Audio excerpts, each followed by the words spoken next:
Bu videoda biza dahshatli Darknet saytiga kirib, o'sha qotil klonlarni yana chaqirib ko'ramiz. Video boshlanishidan oldin men sizlarga bundan oldingi qismda bo'lgan voqealarni eslatib o'tmoqchiman. Biz yana o'sha dahshatli Darknet saytiga kirib, qotil klonni chaqirdik. Lekin u klon o'rniga biza chaqirmagan klon kirib keldi. Va u klonning ismi Isabella. Va bizani hayron qoldirgan narsa, Isabellaning qo'lida Chico'ni ayiqchasi ham bor edi. Keyin esa biz mana shu ayiqchani olishga juda ham qattiq harakat qildik. Lekin Isabella bizga umuman u ayiqchani bermasdan Gambitni klonga aylantira boshladi. Va keyin esa biz Isabellani tutish uchun tuzoq yasadik va shu paytda podoldan Goblinni topib oldik. Va Goblin esa bizga hamma klonlar qo'rqadigan qizil boshchanoqni berdi. Va biz tuzoqqa tushmagan Isabellani shu boshchanoq yordamida qiynadik. Va keyin esa endi hammasi joyiga tushdi deganimizda, bizning tuzog'imizga umuman yangi klon tushib qoldi. Va bu klon kim?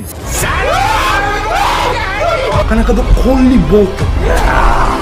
Yaxshi. Onaka.